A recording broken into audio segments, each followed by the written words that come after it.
Hello दोस्तों, tricks for all students में आप सभी का एक बार फिर से स्वागत है। दोस्तों, आज की इस वीडियो में हम आपका एक चैप्टर है मीराबाई। तो आज हम आपके एक मीराबाई के चैप्टर को काफ़ी डिटेल में कवर करेंगे। प्लीज़ वीडियो को पूरा देखना ताकि सारी बातें आप समझ सकें। देखो दोस्तों, अगर आप वीडियो को पूरा देखोगे तो आसानी से आपको सारी बातें समझ में आएंगी। प्लीज़ वीडियो को पूरा देखना। तो चलिए बिना देरी के अपने टॉपिक को शुरू करते हैं। सबसे पहले बात कर लेते हैं मीराबाई के एक जीवन परिचय की। जीवन परिचय में इतनी सारी बातें हैं कि आधा चैप्टर हमारा जीवन परिचय को पढ़कर ही खत्म हो जाएगा। तो चलिए शुरू करते हैं। मीराबाई के जन्म के संबंध में विद्वानों में पर्याप्त मतभेद रहा है। नवीन अनुसंधानों के अनुसार अनेक प्रामाणिक तथ्यों के आधार पर उनका जन्म 1561 लगभग 1561 स्वीकार कर लिया गया है। मीरा का जन्म स्थान मेड़ता से कुछ दूर कुड़की नामक स्थान गांव माना जाता है। वे मेड़तिया राठौर वंश में उत्पन्न हुई थी, यह सरसम्मत है। देखिए दोस्तों, मीराबाई के जन्म को लेकर कई सारे विद्वानों में अलग अलग बातें फैली हुई हैं। मतलब कह सकते हैं कि विद्वानों में मीराबाई किस सन में इनका जन्म हुआ था, इसको लेकर काफ़ी मतभेद है, काफ़ी डिबेट है।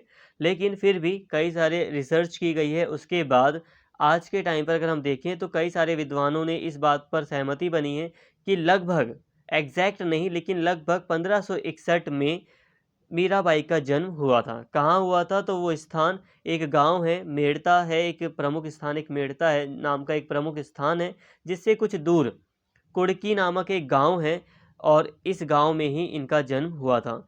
ये बिल्कुल कंफर्म है कि इनका जो जन्म था वो मेड़तिया राठौर वंश में मीराबाई का जन्म हुआ था। अगर आप इनके जन्म के स्थान की बात करें तो ये राजस्थान में है। इस वंश के प्रवर्तक राव दूदा माने जाते हैं। राव दूदा जोधपुर नगर के संस्थापक राव जोधा जी के पुत्र थे।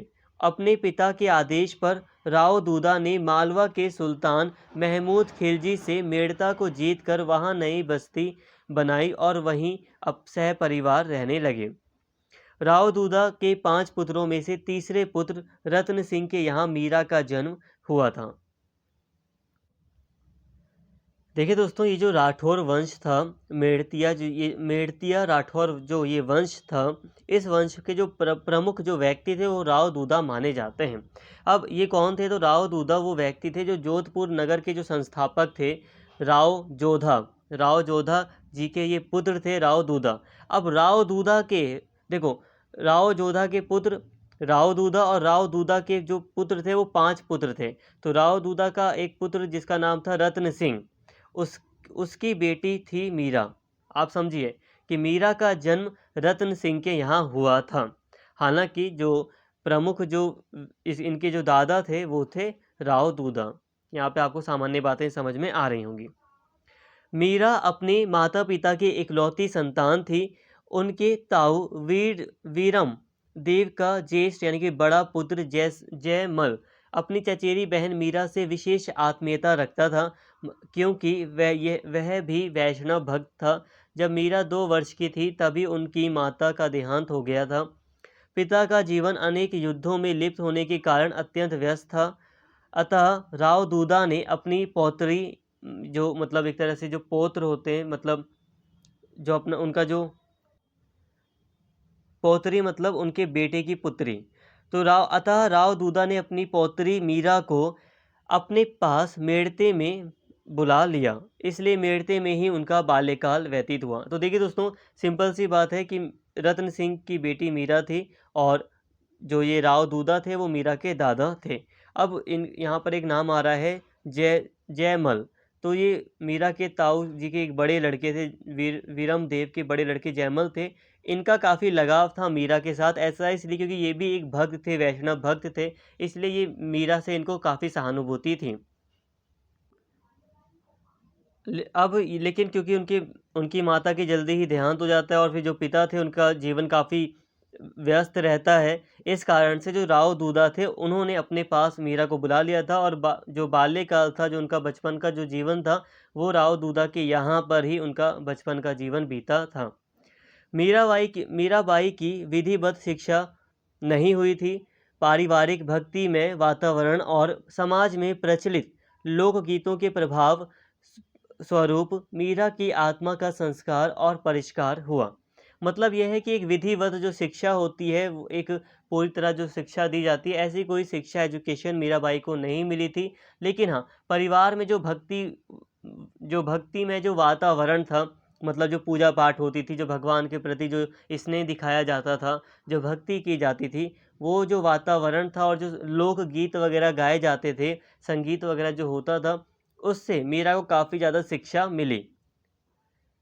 साथ ही कभी-कभी राजमहलों में आने वाले सिद्ध सन्यासियों या रमते जोगियों के भक्ति में उपदेश ही मीरा की पाठशाला बने। इस प्रकार लोकगीतों की मधुरता और राजसी कला प्रियता ने एक और उन्हें अनायास संगीत प्रेमिका बना दिया, तो दूसरी ओर साधु संगति के प्रभाववश उनका हृदय भक्ति एवं वैराग्य की ओर आकृष्ट हुआ।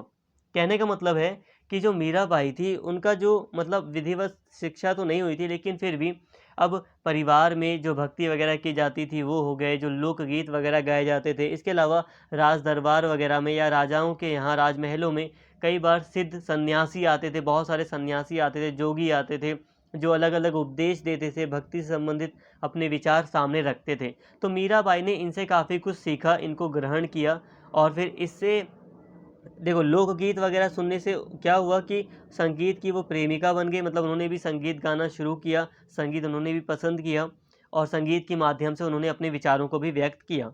तो एक तरफ उनका संगीत से लगाव हुआ मीराबाई का, तो दूसरी ओर साधु संगति के साथ रहे, मतलब साधु संगत जो साधु वगैरह थे, जो सिद्ध पुरुष थे, उनके उपदेशों को सुनने के बाद उनका हृदय भी, जो मीराबाई थी, उनका मन भी भक्ति के मार्ग पर चलने को किया।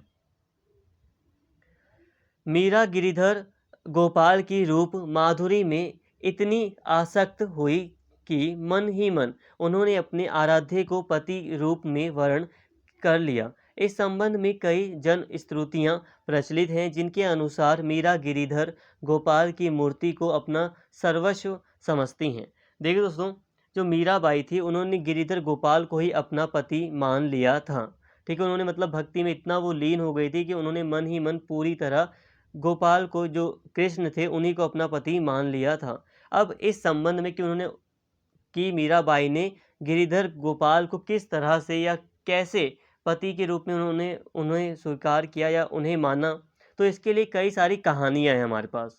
इस संबंध में कई सारी जन श्रुतियाँ हैं, मतलब कई सारी कहानियाँ हैं, इन्हें देख लेते हैं।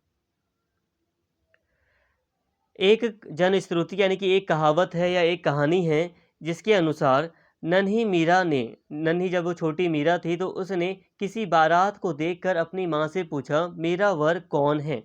माँ ने उस अबोध बालिका, जिसके पास इतना ज़्यादा बुद्धि नहीं थी, उस बालिका का मन रखने के लिए कृष्ण की मूर्ति की तरफ संकेत करते हुए उत्तर दिया, ये गिरिधर गोपाल। मतलब मीरा ने पूछा कि मेरा वर कौन है, तो माँ ने उत्तर दिया, ये गिरिधर गोपाल। माँ ने कहा इसका दिल रख लेते हैं, इसको कहाँ कुछ समझ है, ऐसे ही बहलाने के लिए ऐसे कह दिया, गिरिधर गोपाल। और माना जा रहा है कि तभी से उसके मन सरल हृदय ने अपना सर्वस्व, यानी कि सब कुछ, सर्वस्व मतलब सब कुछ, गिरिधर गोपाल के प्रति अर्पित या समर्पित कर दिया। तो ये एक स्टोरी थी, या एक एक जनश्रुति है जो जनता के बीच फैली है, एक कहानी। इसके अनुसार माना जाता है कि मीरा ने गिरिधर गोपाल को अपना पति मान लिया। इसके अलावा एक दूसरी भी जन श्रुति, एक दूसरी भी कहावत कह लो या पुरानी पौराणिक कथा है ये। दूसरी जन श्रुति के अनुसार एक दिन कोई साधु राव दूदा के घर पधारे, जिनके पास गिरिधर गोपाल की बहुत मोहक मूर्ति थी। बालिका मीरा ने मूर्ति पर मुग्ध होकर उसे लेने के लिए हठ किया, यानी कि जिद की, और साधु को मानना पड़ा। तभी से मीरा उस मूर्ति को सदैव अपने पास रखने लगी, यहाँ तक कि विवाह के पश्चात भी उस मूर्ति को अपने साथ ससुराल ले गई। अब यहाँ पे एक दूसरी कहानी ये भी है कि उनका जो लगाव था गिरिधर गोपाल के साथ, वो तब हुआ जब उन्होंने, एक साधु आए थे राव दूदा के घर। राव दूदा कौन थे? मीरा के दादा। तो जब मीरा के दादा यानी कि राव दूदा के घर एक साधु आते हैं, और साधु के पास एक बहुत मोहक, बहुत अच्छी एक गोपाल जी की, कृष्ण जी की मूर्ति होती है, जिसे देखकर जो मीरा है वो काफ़ी मुग्ध हो जाती हैं, खो जाती हैं, जो उस मूर्ति को लेने की इच्छा करती हैं और जिद करती हैं, जिस कारण से साधु वो मूर्ति मीरा को दे देता है और तब से ही मीरा उनको अपना पति मान लेती हैं या उस मूर्ति को अपने साथ रखती हैं। मीरा का विवाह चित्तौड़ नरेश राणा सांगा के पुत्र, राणा सांगा को आप हिस्ट्री में पढ़ते हैं, चित्तौड़ नरेश राणा सांगा के पुत्र भोजराज से हुआ था। मीरा के जीवन में अंतः संघर्ष बहुत पहले ही आरंभ हो गया था। गिरिधर गोपाल की मूर्ति का पति रूप में वर्ण वह बहुत पहले ही कर चुकी थी। भोजराज के साथ विवाह सूत्र में बंधने के पश्चात मात्र उनका लौकिक शरीर ही ससुराल में गया था। श्री कृष्ण की मूर्ति भी वह अपने साथ ले गई थी, सदैव उसी के ध्यान में लीन रहती थी। देखिए दोस्तों, जो मीराबाई थी उनका जो विवाह था वो चित्तौड़ के एक जो नरेश थे, राजा थे, जिन्हें हम जानते हैं राणा सांगा, उनके एक पुत्र थे भोजराज, तो इनके साथ हुआ था। हालांकि मीरा ने अपनी शादी से पहले ही, विवाह से पहले ही गिरिधर को अपना पति मान लिया था और अपने परिवार में बता भी दिया था कि मैं गिरिधर को, जो कृष्ण जी हैं, उनको अपना स्वामी मानती हूँ। लेकिन फिर भी उन्हें संघर्ष करना पड़ा और उन्हें उनकी फिर शादी करा दी जाती है। लेकिन उनका जीवन जो था वो काफ़ी संघर्षपूर्ण था और जब शादी हो जाती है तो विवाह सूत्र में बंधने के बाद उनका लौकिक शरीर ही उनके ससुराल जाता है। उनकी जो आत्मा होती है, उनका जो मन होता है, वो गिरिधर में ही रहता है और सदैव वो श्री कृष्ण के ध्यान में ही लीन रहती थी। चित्तौड़ के रण बांकुरों की आराध्या देवी भवानी की अपेक्षा रसिक नटकर नागर कृष्ण की भक्ति उस राज परिवार में वाद विवाद और द्वेष का विषय बनने लगी। देखिए दोस्तों, आपने जब महाभारत देखी होगी तो आपने देखा होगा कि जो कृष्ण जी होते हैं, तो कई बार महाभारत में आप देखोगे कि कई किरदार कृष्ण जी को नीचा भी दिखाते हैं कि तुम तो एक ग्वाले हो या कुछ ऐसा, कि उन्हें ज़्यादा सम्मान नहीं दे रहे थे। महाभारत में आपने ऐसा कई बार देखा होगा। तो ये विचार यहाँ पर भी आपको दिखाई देता है कि जो कृष्ण जी थे उनका जो स्वभाव था वो थोड़ा नटखट था, नटखट थोड़ा स्वभाव था और थोड़े शरारती थे। रासलीला जैसी कहानियाँ उनके साथ जुड़ी थी। तो कृष्ण जी को की जो पूजा आराधना थी वो ज़्यादा थी। लेकिन अब चित्तौड़ के रण में, यानी कि जब वो चित्तौड़ में उनका विवाह हो गया, तो चित्तौड़ के परिवार में, राज परिवार में जो भवानी देवी थी, एक इन्हें कुल देवी कह लो, एक मतलब एक भगवान कह लो, एक देवी कह लो, इनकी जो पूजा होती थी वो ज़्यादा होती थी, इनकी मान्यता ज़्यादा थी। इसलिए चित्तौड़ के परिवार में, राज परिवार में कृष्ण जी की पूजा को इतना महत्व नहीं दिया जा रहा था, इसे गलत समझा जा रहा था। कृष्ण जी की पूजा पर काफ़ी राज परिवार में विवाद होने लगा। इसी बीच कुछ ही वर्षों के पश्चात उनके जो पति थे मीराबाई के, भोजराज, उनका देहांत हो गया। मीरा ने तत्कालीन प्रचलित प्रथा के अनुसार सती होना अस्वीकार कर दिया, क्योंकि उनके स्वामी तो अजर अमर और अविनाशी हरि हैं। वे चिर सुहागिनी अपने को विधवा कैसे मान लेती। तो देखिए, भोजराज जी की मृत्यु हो जाती है, जो उनके पति होते हैं मीराबाई के, और जैसे कि उस समय प्रथा थी कि जिसका भी पति, मतलब जिसका देहांत हो जाता था तो उसकी वाइफ को सती होना पड़ता था। मतलब सती का यही था कि उसकी चिता पर उसे बैठना पड़ता था, जलना पड़ता था। तो लेकिन मीराबाई ने इसको स्वीकार नहीं किया, क्योंकि उन्होंने कहा कि जो मेरे जो पति हैं, मेरे जो स्वामी हैं, वो अजर अमर हैं, क्योंकि उन्होंने कृष्ण जी को अपना स्वामी मान लिया था। तो वो विधवा बनने को तैयार नहीं थी। अब मीरा लौकिक बंधन से मुक्त होकर गिरिधर की प्रेम साधना में और भी दृढ़ता से तल्लीन हो गई और कुल परिवार के मर्यादावादी नियमों की परवाह किए बिना साधु संगति एवं भक्ति पूजा में अपना समय व्यतीत करने लगी। अब देखिए दोस्तों, जो मीराबाई थी, अब उन्होंने जितनी भी, मतलब जो भी बाउंडेशन थी, जो भी नियम वगैरह थे एक राज परिवार के, उसको उन्होंने तोड़ दिया। अब उन्होंने परिवार वगैरह को मतलब थोड़ा नज़रअंदाज करते हुए जो साधु संगति थी, मतलब जो साधु वगैरह थे, उनके साथ रहना शुरू किया। मतलब उनकी संगति में वो गई, उपदेश लिया उनसे, उन्होंने भक्ति पूजा में वो लीन हो गई, उन्होंने सारा समय अब इसी में बिताना शुरू कर दिया। मीरा के ससुर जो थे, मतलब भोजराज के जो पिता थे राणा सांगा, वो उदारवादी प्रवृत्ति के थे।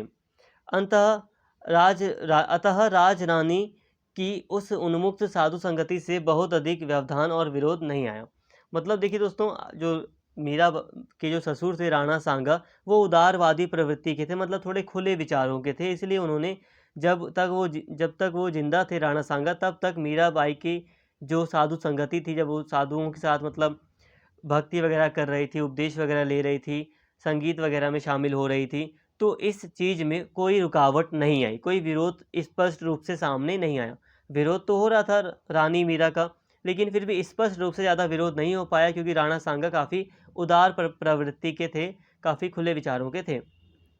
लेकिन ससुर की मृत्यु और उधर पिता की मृत्यु, ससुर की मृत्यु और पिता की मृत्यु हो जाने से ससुर की मृत्यु और उधर पिता की मृत्यु हो जाने से मीरा के जीवन में उथल-पुथल और बढ़ गई। सांगा के छोटे पुत्र को राजगद्दी मिली। उनकी असामयिक यानी कि उनकी भी अचानक फिर मृत्यु के पश्चात विक्रम सिंह को राजा बनाया गया।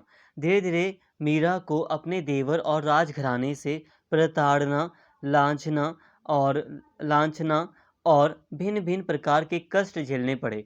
किंतु जैसे-जैसे संघर्ष तीव्र होता चला गया, वैसे-वैसे उनकी साधना, उनकी पूजा, उनकी भक्ति प्रखर होती चली गई। अब देखिए, समय के साथ जब ससुर की मृत्यु हो गई, पिता की मृत्यु हो गई, तो जो मीराबाई थी, उनका जीवन और भी कष्टदायक होता गया, उन्हें और भी ज़्यादा संघर्ष करना पड़ा। अब जो राजघराना था, उसने मीरा को सताना शुरू कर दिया। जैसे कि जो राजघराना था, उसने बिल्कुल भी पसंद नहीं किया मीरा की जो भी मतलब मीरा के द्वारा जो भक्ति, साधना, साधु संगति थी, बिल्कुल भी पसंद नहीं की जा रही थी, और इसका काफ़ी ज़्यादा मतलब इस कारण से मीरा को काफ़ी ज़्यादा संघर्ष करना पड़ा। लेकिन जैसे-जैसे संघर्ष बढ़ा, वैसे-वैसे उनका विश्वास भी बढ़ता गया अपनी भक्ति पर। मीरा को विष दिए जाने की घटना के पश्चात उनका ससुराल में रहना कठिन हो गया था। अतः मीरा के ताऊ वीरम देव ने उन्हें मेड़ता में वापस बुला लिया। जयमल जो कि उनका भाई था, जो पहले सहानुभूति रखता था काफ़ी मीरा से, तो जयमल ने अपनी चचेरी बहन को भक्ति निवेदन में पर्याप्त सहायता पहुंचाई। कुछ समय पश्चात वे अजमेर चली गई, जहां उन्होंने तीर्थराज पुष्कर की यात्रा की। वहां से वे वृंदावन आ गए। तो ये सिंपल है, ज़्यादा समझाने वाली चीज़ नहीं है कि वो जयमल ने उनकी काफ़ी मदद की, उन्हें सहायता दी, और फिर वो अजमेर चली गई और वहाँ पे यात्रा की, एक तीर्थ यात्रा की उन्होंने, तीर्थराज पुष्कर की, और फिर वहाँ से वो वृंदावन आ गए।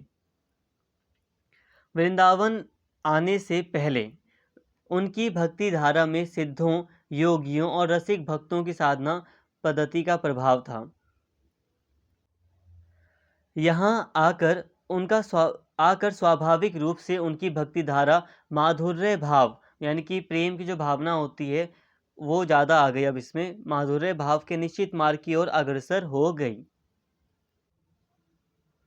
साधु संगति का स्वच्छंद आनंद, भगवत वार्ता श्रवण करने का परम सुख एवं अपने गिरिधर गोपाल की नित्य लीला भूमि वृंदावन की कुंज गलियों में उन्मुक्त विहार का अनुकूल अवसर पाकर मीरा गा उठी। मतलब अब मीरा यहाँ आकर और खुली, और भी ज़्यादा उन्हें आनंद महसूस हुआ, क्योंकि अब वृंदावन आ गई, और वृंदावन तो ऐसी जगह है जहाँ पर गोपाल जी की ही सारी बातें की जाएंगी। तो कई सारे लोग और भी मिले भक्ति से संबंधित उन्हें। तो अब मीरा यहाँ पे आकर काफ़ी और भी ज़्यादा स्वतंत्र हुई, और मतलब खुले रूप से, और वो उन्होंने अपने विचार को, भक्ति को आगे बढ़ाया। वृंदावन में भक्ति संगीत की सुमधुर लहरी बिखेरने के पश्चात वे द्वारका चली गईं। उन्होंने अपने जीवन में द्वारका में ही रणछोड़ जी के मंदिर में भगवान कृष्ण की मूर्ति के सम्मुख एकाग्र भाव से भजन कीर्तन करते हुए अपना जीवन व्यतीत किया। तो उन्होंने अपना अंतिम जीवन पूरी तरह द्वारका में ही व्यतीत किया।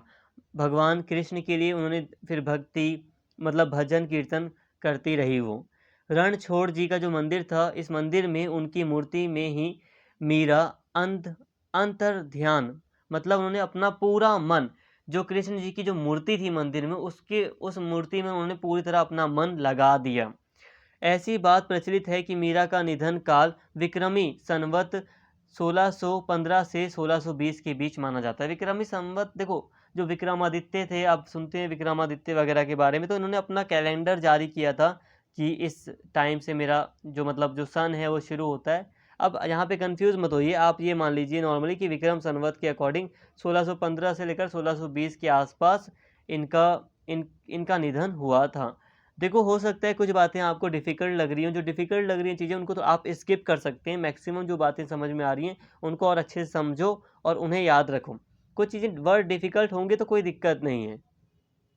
मैंने समझाया है, वैसे आपको अगर कोई दिक्कत लग रही कोई वर्ड वगैरह, देखो एग्जैक्ट आप याद नहीं कर पाओगे। जैसे कि यहाँ पे आप स्वच्छंद जैसे शब्द देखने को मिल रहे हैं, कुछ कठिन दूसरे शब्द हैं, तो आप ऐसे एग्जैक्ट याद नहीं कर पाओगे। इसलिए आप जितना आप समझ पा रहे हो उसको याद करो, अपनी आसान भाषा में याद कर लो, कोई दिक्कत नहीं है।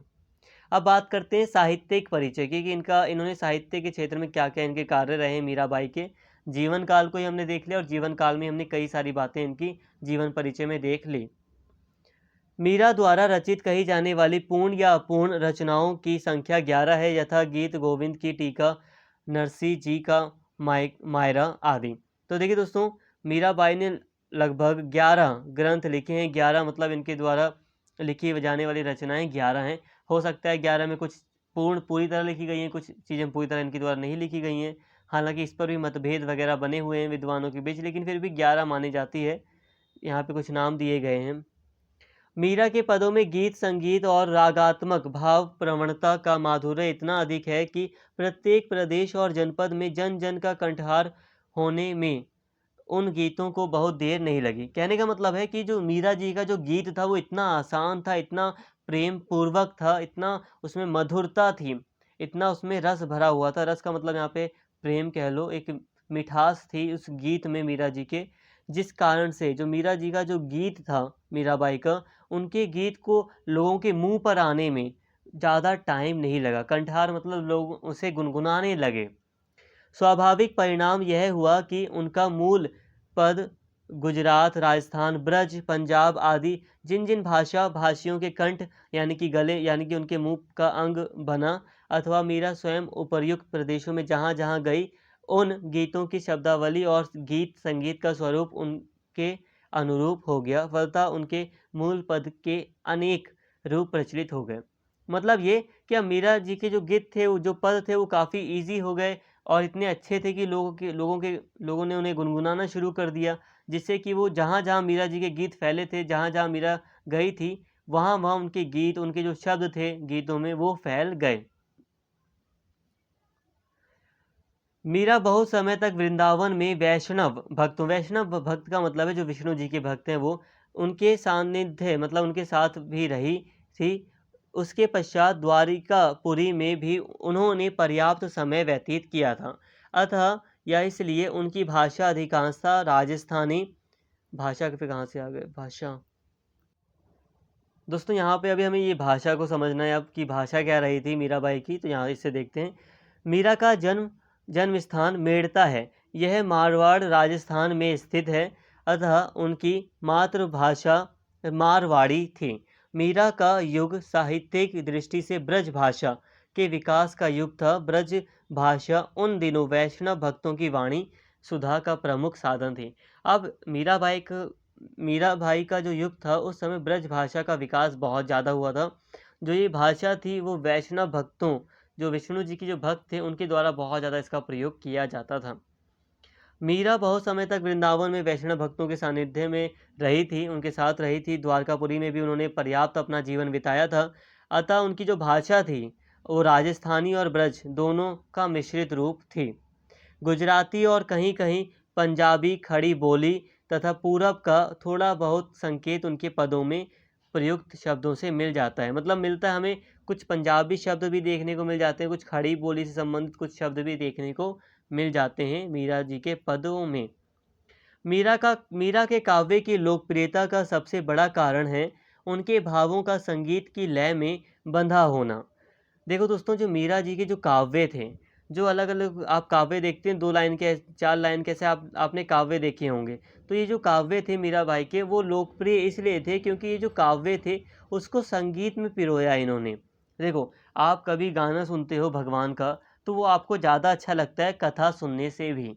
ध्यान दीजिए, हालांकि कथा का अपना ही एक अलग, कहानी का अपना अलग एक वो है, एक अपना इंटरेस्ट है, लेकिन फिर भी जब वो चीज़ आपको गा कर सुनाई जाती है तो वो अलग तरीके से उसका प्रभाव पड़ता है। तो संगीत में उन्होंने पिरो दिया, संगीत में बांध दिया, उसको भाव व्यक्त कर दिया उसमें। प्रत्येक पद से पहले उसके राग या रागिनी का निर्देश दिया गया। इससे मीरा के लोक व्यवहार, ज्ञान और भावनाओं को दूसरों तक पहुंचाने की क्षमता का परिचय मिलता है। तो यहाँ तक हमने भाषा को देख लिया, मीरा भाई ने साहित्य में कौन सी भाषा व्यक्त की थी। अब हमारा जो मेन टॉपिक है, लास्ट का जो मेन टॉपिक है, वह है कि मीरा की भक्ति भावना क्या थी। अब हम इसे समझ लेते हैं। तो मीरा की भक्ति भावना, मीरा ने अपने आराध्य श्री कृष्ण की भक्ति दाम्पत्य अर्थात पति पत्नी भाव से की। उन्होंने कृष्ण को प्रियतम, पति, धनी, स्वामी आदि विभिन्न संबंधों से पुकारा है। वे अपने इस लोक के पति कुंवर भोज से भी अधिक प्रेम अपने गिरिधर से करती हैं। यह बात उनकी संपूर्ण पदावली से स्पष्ट हो जाती है। मीरा को नटवर नागर सांवरे किसको कहा गया है? श्री कृष्ण को, की मनोहरता पर अभिमान है। इसका उन्होंने मुक्त कंठ से वर्णन किया है, मतलब खुद उन्होंने बताया है। स्वयं को उनकी जन्म की दासी और उन्हें पूरा जन्म का साथी बताया है। देखिए दोस्तों, जो मीरा भाई की अगर हम भक्ति को देखें कि उनकी, हमने जीवन परिचय को देख लिया, हमने कई सारी बातें की। अगर हम सिर्फ भक्ति को देखें कि भक्ति के क्षेत्र में वो उन्होंने कैसी भावना रखी, तो उन्होंने भक्ति की। उन्होंने कैसी भक्ति की? उन्होंने प्रेम की भक्ति की श्री कृष्ण के साथ। जैसे कि उन्होंने यहाँ पर पति पत्नी भाव से भक्ति की। उन्होंने पूरी तरह कृष्ण जी को अपना प्रियतम, अपना सब कुछ, अपना पति, अपना स्वामी, सब कुछ उन्होंने श्री कृष्ण को मान लिया और वो उनके ऊपर मोहक, मतलब उनकी मनोहरता पर वो उन्होंने अभिमान किया।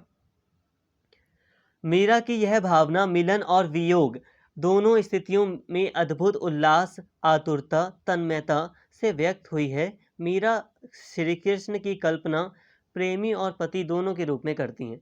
यहाँ पे श्री कृष्ण की जो कल्पना करती हैं मीरा, वो प्रेमी के रूप में भी करती हैं और पति के रूप में भी करती हैं, मतलब अपना सब कुछ मान बैठी हैं उनको। अब मीरा की जो भावना है, जो भक्ति भावना है, उसमें मिलन और वियोग दोनों की भावना हमें दिखाई देती है। देखो दोस्तों, मतलब एक उत्साह दिखाई देता है, खुशी दिखाई देती है, लेकिन साथ में ही मीरा की भावना में, मीरा की भक्ति में हमें एक अलगाव की भावना दिखाई देती है, जिसमें आप देखोगे कि मीरा कई बार उल्हाना कर देती हैं या शिकायत करती हैं श्री कृष्ण के लिए कि वो उनसे मिलने नहीं आते। मीरा कहती हैं कि मैं कितना संघर्ष कर रही हूँ आपके लिए और आप मुझसे मिल नहीं रहे हैं।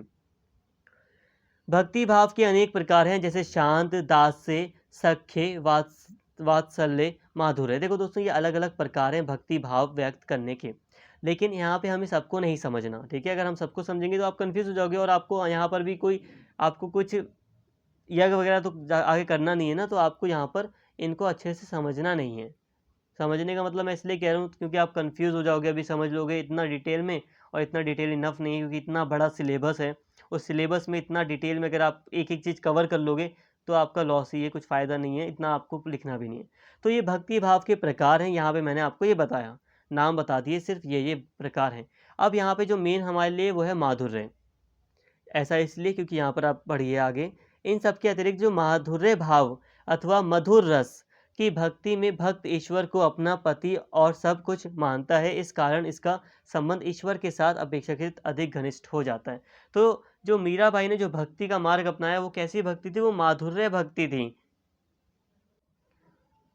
माधुर्य भक्ति में ईश्वर को अपना पति मान लेना या अपना सब कुछ मान लेना शामिल होता है कि मेरा जो सब कुछ है। अब मान लीजिए कोई, जैसे कि मीराबाई एक लेडी थी तो उन्होंने पति मान लिया, लेकिन कोई पुरुष अगर ईश्वर को अपना सब कुछ मानता है तो वो भी माधुर्य भक्ति में शामिल होगा कि सब कुछ मान बैठना, मेरा परिवार, मेरा सब कुछ। तो अगर ईश्वर को मान बैठता है कोई, तो वो भक्ति कैसी हुई? वो माधुर्य भाव वाली भक्ति हुई। यहाँ पे थोड़ा डिफ़िकल्ट होगा, बट ध्यान से जो मैं समझाता हूँ आप उसे बस समझो, जो डिफ़िकल्ट चीज़ है वो आसान हो जाएगी। सूरदास की गोपियों का कृष्ण के प्रति अनुराग और भक्ति भाव वस्तुतः भक्ति का ही रूप है। ऐसी स्थिति को अद्भुत पागलपन या दीवानापन भी कहा जाता है। इस प्रकार का प्रेम इंद्रियों के उपभोग और स्वार्थ लाभ वाला नहीं होता, मतलब इसमें कोई छल कपट नहीं होता। यह नितांत एक रस स्वार्थ रहित काम वासना से भिन्न विशुद्ध गोपी भाव कहलाता है। मतलब जब आप अच्छी भावना से, ये जो प्रेम भावना, जब अच्छी वाली बात करें, बिल्कुल जिसमें कुछ मतलब छल कपट ना हो, तो इसे हम गोपी भाव कहते हैं। यहाँ पे आप इसे समझिए गोपी भाव है क्या। देखिए सूरदास ने कई सारी कहानियाँ लिखी हैं जिसमें उन्होंने गोपी और कृष्ण जी की रासलीला के बारे में कई सारी बातें बताई हैं, कई सारी कहानियाँ लिखी हैं। तो गोपियाँ गोपी जी ये जो कृष्ण जी की गोपियों के लिए मतलब गोपियों के द्वारा जो कृष्ण के प्रति जो स्नेह था, जो अनुराग था, उसी से ये गोपी भाव सामने आता है। और ठीक उसी प्रकार जिस प्रकार गोपियों ने श्री कृष्ण के प्रति अपना स्नेह दिखाया था, अपनी भक्ति दिखाई थी, जैसे कि सूरदास ने अपनी कहानियों में बताया है, उसी तरह मीराबाई की जो मीराबाई थी उनकी भक्ति भी गोपी भाव की भक्ति थी। उनकी भक्ति भी गोपी की तरह ही भक्ति थी। वे अपने आप को ललिता नाम की किसी गोपी का अवतार बताया करती थीं। जैसे कि कई सारी गोपियों की कहानियाँ हैं ना कृष्ण जी की से संबंधित, तो वो भी मीराबाई भी कहती थी कि मैं ललिता एक गोपी थी उस समय, पहले के समय जब कृष्ण जी थे धरती पर, तो उस समय ललिता नाम की गोपी थी, मैं उसका अवतार हूँ। तो वो अपने आप को उसका अवतार बताया करती थी। संभवतः इसी कारण मीरा कृष्ण से पुराना पुराना परिचय जोड़ती हैं, जैसे मेरी उनकी प्रीत पुरानी पूर्व जन्म को कौल जन्म जनस चैली आदि। इस तरह जो मीराबाई थी वो गोपी भाव की भक्ति को व्यक्त करती हैं और अपना एक पुराना कनेक्शन श्री कृष्ण के साथ जोड़ती हैं। वे अपने प्रियतम गिरिधर नागर को सदा पिव सय भरतार साजन वर आदि संबोधित करती है, मतलब अलग अलग नामों से वो पुकारती हैं अपने श्री कृष्ण जी को। वे उनके प्रेम में पागल हैं, उनसे एक निष्ठ प्रेम है, उनका गुणगान करती हैं। पाँव में घुंघरू बांधकर मंदिरों में साधुओं की संगत में नाचती गाती और भाव विभोर रहती हैं। उनके रूप सौंदर्य पर न्यौछावर रहती हैं। मीरा कहती है कि मैं तो प्रेम दीवानी हूँ, किंतु समाज के अज्ञानी लोग मुझे कुल नासी के तक कह देते हैं। वस्तुतः मीरा का सामंती विचारधारा से और जड़वादी मनोवृत्ति, जो पुराने विचार वगैरह थे उस समय के जड़वादी विचार थे, उससे संघर्ष चला जिसकी छाप उनके काव्य में मिलती है। तो देखिए दोस्तों, मीराबाई पूरी तरह यही व्यक्त करते हैं, उनके जो वाक्य थे उनकी जो मतलब जो भक्ति थी वो पूरी तरह यही बताती है कि वो पूरी तरह एक सच्चा, जिसे हम सच्चा प्रेम कहते हैं, वो पूरी तरह उन्होंने अपने आप को श्री कृष्ण के प्रति समर्पित कर दिया था। उन्होंने श्री कृष्ण को ही अपना सब कुछ मान लिया था। श्री कृष्ण जी के सिवा उन्हें कोई दिखाई नहीं देता था, कोई सामान, कोई इंसान, कोई कुछ भी दिखाई नहीं देता था। और ऐसा ही हमें अपनी पढ़ाई के साथ भी करने की पूरी कोशिश करनी है कि हमें भी पढ़ाई के अलावा कुछ ना दिखाई दे। मीरा का यह माधुर्य या गोपी भाव कोरी उच्च श्रृंखलता या और छिछोरा आवेश नहीं था। वास्तव में ये आत्मिक अनुभूति की सच्चाई पर आश्रित मर्यादा के अंदर रहने वाला प्रेम था। इसलिए उन्होंने बार बार साज श्रृंगार के नाम पर केवल शील व्रत ही धारण किया है। मीरा अपनी मौलिक सिद्धांतों और उच्च नैतिक आदर्शों के कारण तांत्रिक साधनाओं से नितांत परे थी।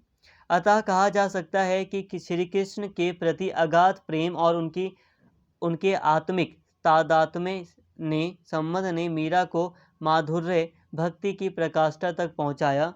उनका यह माधुर्य भाव उदात्त है, इसमें दार्शनिकता का आग्रह कम और अनुराग भावना, प्रेम भावना ज़्यादा है। मीरा का प्रेम लौकिक रूप में सामान्य स्त्री पुरुष के प्रेम के समान व्यक्त हुआ है, किंतु उनका प्रियतम इस जगत का पुरुष ना होकर, देखो दोस्तों, जो मीराबाई थी उनका जो प्रेम था उसे आप ऐसे छिछोरापन या कुछ अलग नहीं मान सकते। वो वास्तव में एक सच्चा प्रेम था, एक मर्यादा के अंतर्गत था। ऐसा नहीं था कि मर्यादा के बाहर था, उन्होंने सब कुछ किया श्री कृष्ण को हासिल करने के लिए, ऐसा कुछ नहीं है। उन्होंने बस भक्ति का रास्ता अपनाया। ऐसा नहीं कि उन्होंने काफ़ी साज श्रृंगार किया, ऐसा कुछ नहीं है। उन्होंने सिर्फ शील व्रत ही धारण किया। शील व्रत क्या है? कुछ नियम वगैरह हैं, भक्ति से संबंधित कुछ नियम है, उसी को उन्होंने धारण किया। जैसे कि झूठ ना बोलना, चोरी ना करना, कुछ ऐसी चीज़ें, बस ऐसी चीज़ें थी। शील व्रत उन्होंने धारण किया। और इस तरह हम यहाँ पे मान सकते हैं कि पूरी तरह एक अगाध प्रेम, एक पूरी तरह प्रेम मीराबाई के द्वारा किया गया श्री कृष्ण को। और जो मीरा और जो श्री कृष्ण का जो प्रेम था यहाँ पर, वो एक सामान्य स्त्री पुरुष के प्रेम के समान ही यहाँ पर व्यक्त होता है। लेकिन फिर भी जो पुरुष है यहाँ पर, वो पुरुष ना होकर, जो यहाँ पे जो प्रीतम है वो पुरुष ना होकर वो परमात्मा है। कि श्री कृष्ण कौन है? वो परमात्मा है। तो यहाँ पे परमात्मा के साथ प्रेम किया गया। तो यहाँ तक हमने मीराबाई के पूरे चैप्टर को ख़त्म कर लिया। यहाँ पर हमने सारी चीज़ों को समझ लिया। नोट्स बस इतने बड़े आपको इसलिए प्रोवाइड किए जाते हैं कि जो बच्चे बुक्स नहीं ले रहे, बुक्स नहीं हैं, किताबें नहीं, तो वो यहाँ से देखकर काफ़ी कुछ जो भी उन्हें समझ में आ रहा है, जो पॉइंट उन्हें सही लग रहे हैं, वो उसको ऐड कर सकते हैं। अगर मैं एक वीडियो बनाऊँ जिसमें बस मैं आपको बहुत छोटे-छोटे पॉइंट दूँ, ज़्यादा से ज़्यादा बस आपको ऐसे ही ऑर्डरली समझा दूँ, तो काफ़ी दिक्कत हो सकती है। यहाँ पे आप समझ भी रहे हैं और नोट्स भी देख रहे हैं, तो इससे काफ़ी बेटर तरीके से आप अपना आंसर राइटिंग कर सकते हैं। उम्मीद करता हूँ सारी बातें आपको क्लियर हो गई होंगी। तो दोस्तों, अगर आपको वीडियो अच्छी लगी हो तो प्लीज़ एक बार कमेंट ज़रूर करें, लाइक करें, वीडियो को शेयर करें। अगर चैनल को आपने सब्सक्राइब अभी तक नहीं किया है तो प्लीज़ चैनल को सब्सक्राइब कर लें। Thank you.